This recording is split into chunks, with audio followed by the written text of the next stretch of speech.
Ikreme ibn Ebi Gjehli. Do t'ju vi juve, Ikremeja si besimtare dhe muhaxhir. Mos e fyeni baban e tij, sepse fyerja e të vdekurit e mundon të gjallin dhe nuk e arrin të vdekurin. Muhamedi alayhis salam. Mirë se erdhe o kalorës muhaxhir. Nga përshëndetja e pejgamberit alayhis salam drejtuar Ikremes. Ishte në dekadën e 3 të jetës së tij, ditën kur pejgamberi i mëshirës e shpalli haptazi thirrjen e tij në rrugën e drejtë. Ishte më autoritari dhe më i pasuri prej kurejshve.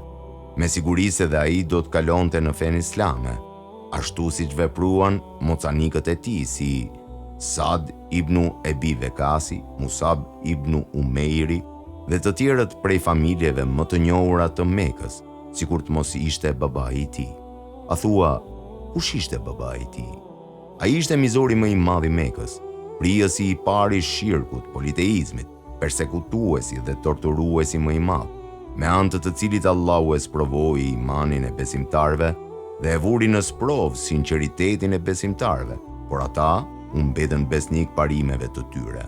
Ai ishte Ebu Gjehli dhe kjo mjafton. Ky ishte babai i tij, ndërsa ai ishte Ikreme ibn Ebi Gjehl el Mahzumi, njëri nga kryetrimat e rrallë Kurejsh dhe njëri ndër kalorësit më të shuar prej tyre. Ikreme ibn Ebi Gjehli e gjeti veten në armiqësi me Muhamedin alayhis salam për shkak se babai i tij ishte prijës i Kurejshve. Edhe për këtë ushqente armiqësi të madhe ndaj pejgamberit alayhis salam.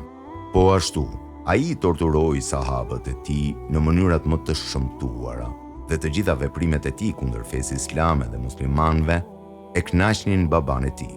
Ditën kur babai i tij ishte në krye të ushtrisë në betejën e Bedrit dhe u betua në Latin dhe Uzan se nuk do të kthehet në Mekë pa e mundur Muhamedin, ai me ushtrinë e tij u ndal në Bedër dhe aty qëndroi 3 ditë duke therrur shtaz, duke pirë raki, duke kënduar e vallëzuar. Kur Ebu Gjehli e udhëhoqi atë betejë, i biri i tij, Ikremeja, ishte dora e tij e djathtë. Mirë po Lati dhe Uzaja nuk ju përgjigjen lutjes së Ebu Gjehlit, sepse ata nuk dëgjojnë. Ata nuk i dolën në ndihmë në betejën e tij, sepse nuk kanë mundësi ta bëjnë një gjë të tillë. Vetë Ebu Gjehli ra në sheshin e luftës së Bedrit. Këtë e pa edhe vet Ikremeja, kur shigjetë dhe muslimanëve thithnin gjakun e babait të tij dhe dëgjoi atë me veshët e vet duke lëshuar ofshamat e fundit. Ikremeja u kthye në Mekë, pasi kishte lënë kufomën e të parit të kurejshve në Bedër. Disfata nuk ja kishte mundsuar ta merrte me vete për ta varrosur në Mekë. Ikja për ta shpëtuar kokën e kishte detyruar që ta linte kufomën e babait të vet muslimanëve, të cilët e kishin hedhur në El Kalib, bashkë me 10 kufoma të tjera të pabesimtarve, të cilët i kishte mbuluar rëra e shkretëtirës. Pas asaj dite, qëndrimi i Ikremes ndaj Islamit kishte ndryshuar tërësisht. Në të kaluarën ai luftonte për shkak të babait të vet, ndërsa sot ai luftonte për t'u akmarrë për gjakun e babait të vet. Prej këtu, Ikremeja dhe një grup tjetër, baballarët e të cilëve ishin vrarë në betejën e Bedrit, nxitën zjarrin e akmarrjes në zemrat e pabesimtarëve të kurejshve ndaj Muhamedit, si rezultati të cilës ishte përgatitja dhe shkuarja e tyre për ta luftuar pejgamberin alayhis salam në Medinë, e që në historinë islame njihet me emrin Beteja e Uhudit.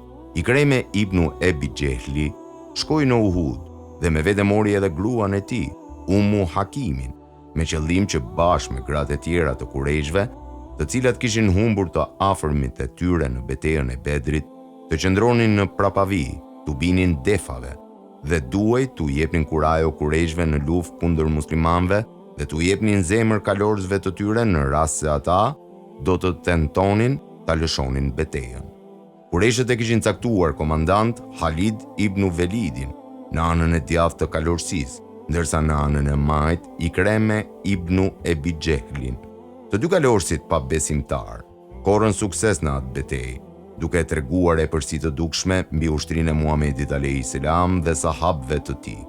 Ky sukses i pa besimtarve bëri që Ebu Sufjani të thotë: "Kjo është hakmarrje për ditën e Bedrit." Në betejën e Endekut, pabesimtarët e mbajtën të rrethuar Medinën disa ditë me radhë, derisa Ikremeja nuk mundi të durojë më dhe vëreti një vend të ngushtë në Hendek dhe detyroi kalin e tij ta kalojë atë. Pas tij kështu vepruan edhe disa të tjerë, por këtë e pagoi me kokë Amr ibn Abd Din el Amiri, ndërsa Ikremen e shpëtoi vetëm Mikja. Ditën e shlirimit të Mekës, kurejshët e panë se nuk kanë mundësi t'i kundërvijen Muhamedit edhe sahabëve të tij, prandaj vendosën që ta lënë të hyjë në Mekë. Ajo që u ndihmoi të ndërmarrin këtë vendim ishte fakti se pejgamberi alayhis salam i kishte urdhëruar komandantët e ushtrisë së tij që të mos e përdornin forcën, vetëm në rast mbrojtjeje. Mirë po Ikreme ibn Ebi Gjehli edhe një grup me të nuk i ishin përmbajtur vendimit të kurejshve dhe ju kundërvun ushtrisë madhe. Mirë po Halid ibnul Velidi në një përleshje të vogël imposhti ata. Disa prej tyre u vranë e të tjerët ikën. Në mesin e të ikurve ishte dhe Ikreme ibn Ebi Gjehli. Ikremeja tashmë ishte penduar thellë. Pas kësaj që ndodhi, atij nuk i kishte mbetur më vend në Mekë, meqense ajo tani ishte në duar të muslimanëve. Pejgamberi alayhis salam kishte shpallur amnisti të përgjithshme për kurejshët. Mirë po ai kishte përjashtuar për kësaj amnistie disa persona dhe kishte urdhëruar që ata të vriteshin, edhe nëse gjenden nën perdet e Qabes. Në krye të këtij grupi ishte Ikreme ibn Ebi Gjehli.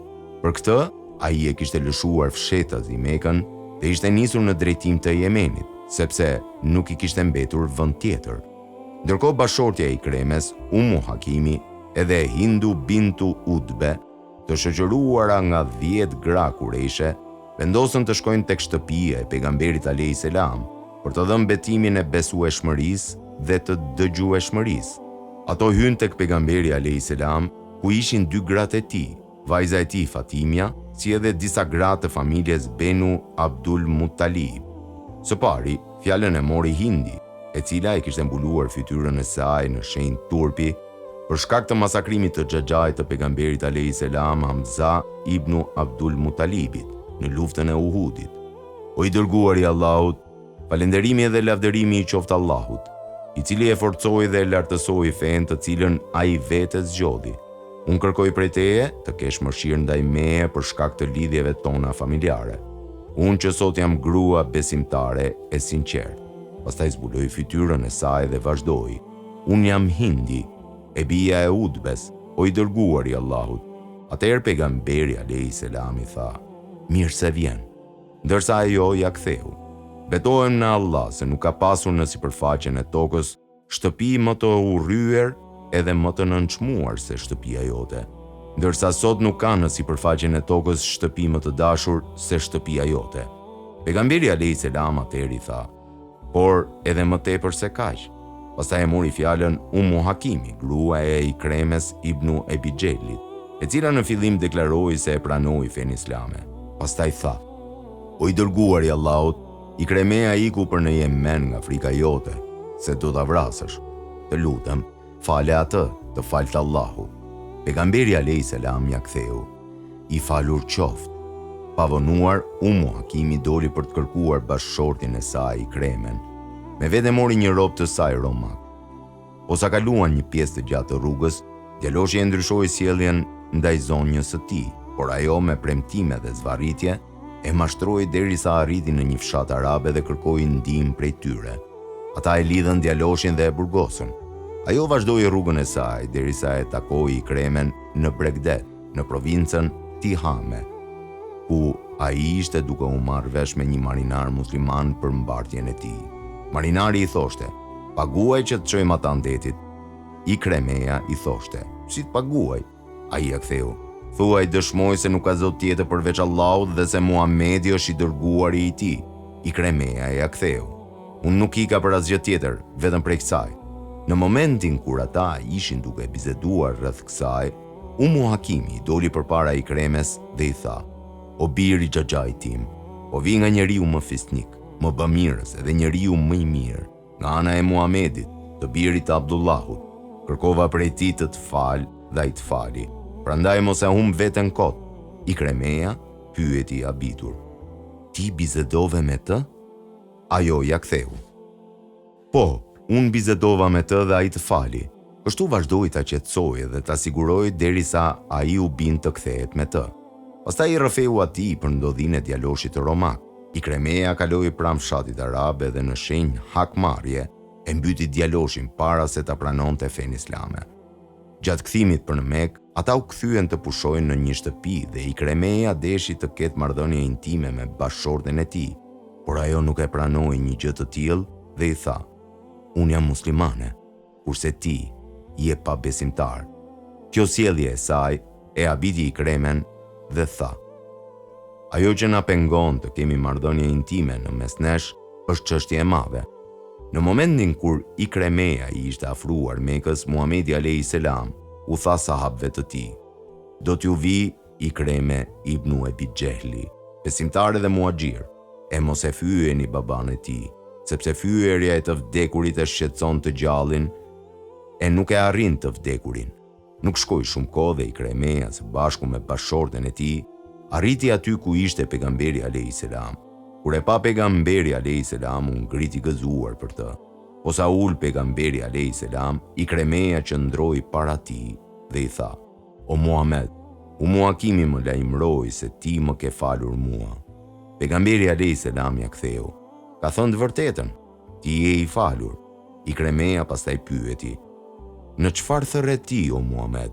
Pejgamberi alayhis salam ju përgjigj: "Të thërras të dëshmosh se nuk ka zot tjetër përveç Allahut, edhe se unë jam rob dhe i dërguar i tij, të falësh namazin, të japësh zakatin, derisa i numëroi të gjitha bazat e Islamit." Ikremeja pastaj ja ktheu: "Betohem në Allah, se ti thërret vetëm në atë që është e vërtet dhe urdhëron vetëm në mirësi." Pastaj shtoi e tha: "Betohem në Allah se ti, edhe para thirrjes në Islam, ishe më i sinqerti, më besniku dhe më bamirësi ndër ne." Pastaj ja shtriu dorën dhe tha: "Unë dëshmoj se nuk ka zot tjetër përveç Allahut dhe dëshmoj se ti je rob dhe i dërguari i tij." E pastaj shtoi: "O i dërguari i Allahut, më mëso ta them fjalën më të mirë." Pejgamberi alayhis salam i tha: "Thuaj, dëshmoj se nuk ka zot tjetër përveç Allahut dhe se Muhamedi është robi dhe i dërguari i tij." Ikremeja pastaj tha: "Pas kësaj çfarë?" Pejgamberi alayhis salam ja ktheu: "Thuaj, dëshmoj para Allahut dhe dëshmoj para këtyre që janë prezent se unë jam musliman, luftëtar dhe muhaxhir." Ikremeja e përsëriti këtë pas pejgamberit alayhis salam. Atëherë pejgamberi alayhis salam i tha: "Sot nuk ekziston asnjë send që kërkohet prej meje t'ja jap dikujt, e të mos të ta jap edhe ty." Atëherë Ikremeja tha: "Unë kërkoj të më falësh çdo armiqësi që kam treguar ndaj teje, në çdo vend që jam takuar me ty, apo çdo fjalë që kam thënë kundër teje, qoftë në prezencën tënde apo atëherë kur ti nuk ishe prezent." Pejgamberi alayhis salam tha: "O Zoti im, falja Ikremes çdo armiqësi që ka treguar ndaj meje dhe çdo udhtim të tij që ka shkuar për ta shuar dritën tënde. Falja atij çdo përpjekje për ta nëpërkëmbur nderin tim në prezencën apo mos prezencën time." Pas kësaj fytyra e Ikremes ndriçoi nga gëzimi dhe tha: "Të betohem ty, o i dërguari i Allahut, se nuk do të lë asnjë pjesë të pasurisë sime të cilën e kam shpenzuar në të kaluarën për ta penguar thirrjen tënde, e të mos e jap dyfishin e saj në rrugën e Allahut, si dhe do ta dyfishoj luftën time në rrugën e Allahut." Prej asaj dite, Ikremeja ju bashkangjit radhëve të thirrjes islame si një kalorës trim në sheshet e luftës, adhuruesi devotshëm, lexuesi librit të Allahut. Ai e vinte mushafin në fytyrën e tij dhe thoshte: "Libri i Zotit tim, fjala e Zotit tim", dhe qante nga frika e Allahut. Ikremeja e mbajti premtimin dhënë pejgamberit alayhis salam. Nuk ndodhi që muslimanët e bënin ndonjë luftë pas kalimit të tij në Islam e që ai të mos merrte pjesë në të apo të dërgojë ndonjë patrull vëzhguese e ai të mos ishte në krye të saj. Në luftën e Jermukut, Ikremeja hyri në luftë, ashtu si vrapon jeturi pas ujit për ta shuar etjen e tij kur bën vape madhe. Në një moment kur muslimanëve u ishte ngushtuar rrethi, zbriti prej kalit vet, e theu këllëfin e shpatës së tij dhe u fut thellë në mesin e radhëve të romakëve. Kur e vërejti Alid ibnul Velidi, ju afrua dhe i tha: "Mos e bëj këtë, o Ikreme, sepse vdekja jote do të jetë e rëndë për muslimanët." Ndërsa ai ja ktheu: "Më lër mua, o Alid, ti je me të dërguarin e Allahut për një kohë të gjatë, ndërsa unë dhe babai im ishim prej armiqve më të mëdhenj të ti. Më lejo t'i shlyej disa nga mëkatet e mia të kaluara." Pastaj tha: "Unë e luftova pejgamberin alayhis salam në shumë betejë, e si të iki sot prej romakëve. Kjo nuk mund të ndodh kurrë." Pastaj u drejtua muslimanëve me këtë thirrje: "A dëshiron dikush të vdes me mua?" I pari u paraqit xhaxhai i tij, El Harith ibn Hishami dhe Dirar ibn El Ezveri në mesin e 400 muslimanëve dhe luftuan afër tendës së Halid ibn Velidit dhe shpenzuan në mbrojtjen e saj edhe atomin e fundit të fuqisë së tyre. Pasi përfundoi lufta e Jermukut me fitoren e madhe të muslimanëve, në tokën e saj kishin mbetur shtrirë 3 luftëtar të lodhur nga plagët që kishin marrë. E ata ishin El Harith ibn Hishami, Al Yash ibn Ebi Rebia dhe Ikreme ibn Ebi Gjell.